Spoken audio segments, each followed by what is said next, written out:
In case you haven't guessed, we're on board an ambulance. The calls come in from dispatch and we've got 8 minutes. That's our target time to reach our patient.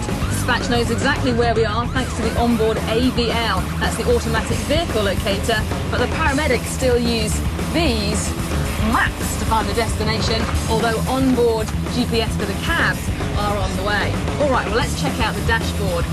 The red buttons there are the different lights. We've got the rotators, 2 different types of strobe, and the wigwag, which is lights that blink at the front of the ambulance. And finally, we've got the famous siren.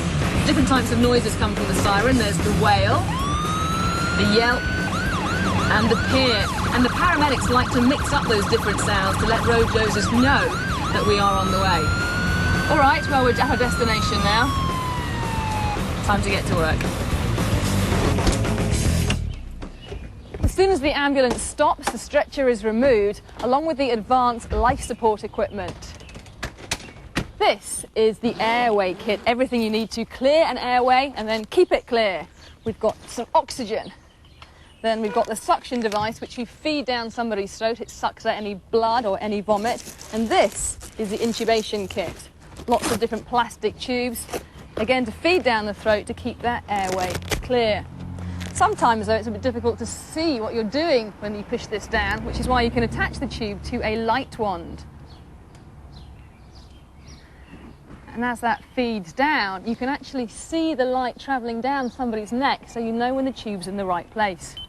Attach pad. This is the cardiac monitor. You clip this onto somebody's finger so you can measure the oxygen in their blood.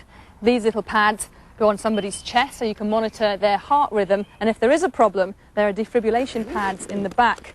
These get attached to somebody's chest, and there's a battery inside this pack, so if necessary you can try and shock somebody's heart back into the correct rhythm. Now, what is my oxygen level? 81? It should be at least 93. Phew.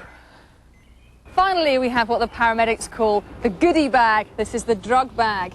Inside, we have some saline solution, which you would give to somebody to try to rehydrate them or to get their blood pressure back up. Then we have a whole range of heart drugs here, drugs to slow down somebody's heart, drugs to speed up somebody's heart, drugs to stabilise somebody's heart. And in here, we have the controlled substances, anti-seizure drugs, sedation drugs, and pain relief drugs. And last but not least, we have some aspirin, chewable aspirin. Inside, the ambulance is jam-packed with spare supplies. Up here, for an example, is an obstetric kit. And back here, these cabinets are full of spare syringes, as well as lots of different types of bandages. Now, away at the front of the ambulance, there's a big oxygen tank hidden behind this counter, which attaches to a mask, which will sit on the patient's face. And this is where the person accompanying the patient usually sits, while the paramedic sits over here, so they always maintain eye contact with the patient. Actually, there's room for 3 people on this bench. Everyone has their own seatbelt, and this netting will help to protect people should the ambulance brake suddenly. Inside this bench, we have a spinal protection kit and a traction kit in case somebody has a broken leg. And you may notice all the way along the roof here we have powerful halogen lights as well as some pretty powerful fluorescent lights. And then just at the end here we have blankets as well as sheets.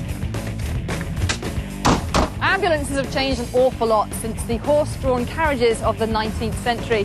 These days they're high-tech mobile ER rooms, and the people who operate them are highly trained paramedics.